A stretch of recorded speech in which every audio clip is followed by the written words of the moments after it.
talk about how proximity to whiteness affects your decision making, which was heavily explored in the two love interests in Sinners. Spoilers if you haven't seen the film. The Smokestack twins have very different partners, which makes sense because even though they're identical, their personality and experiences are so very different. As I mentioned in my last video, the way that they approach life is totally different, and it's reflected here. Jack falls in love with his white passing childhood friend who is spontaneous and fiery and reckless. And while Mary is considered a black woman in the town that she grew up, Jack pushed her to move and marry a white man and become a white woman, and she did it. And it's clear through Mary's actions throughout the film that not only has she forgotten the dangers of being black, her proximity to whiteness has always afforded her luxuries that her contemporaries didn't get. Mary is hard-headed to the point of danger to everyone in that building. She grew up black, but she didn't understand the dangers of not only the white people at the door, but also what the repercussions of her coming to that door would mean for her friends. It was clear to me that from a very young age,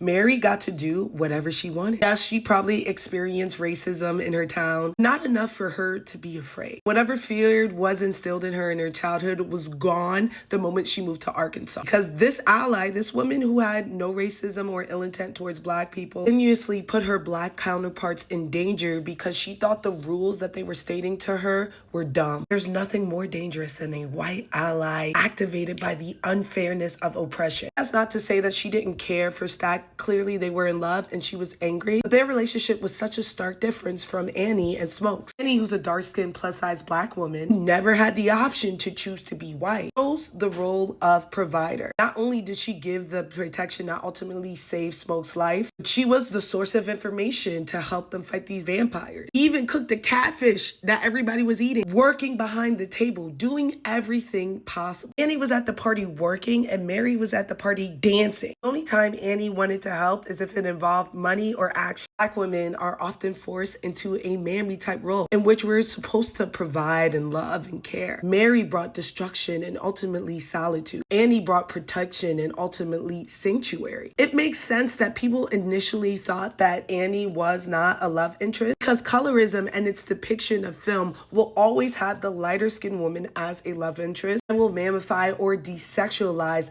plus size and dark skinned women. And this is something I touch on in my full review. When the movie was initially marketed, it seemed like Haley Steinfeld was the only love interest. There was a moment that I thought that there was a love triangle. It wasn't until the film just was about to release that we got this poster, and I definitely think that plays into marketability and the perception of black women in this space. But tell me, what were your thoughts on these two women? Let me know in my comments below. Please be sure to check out my full review because I break down this way more.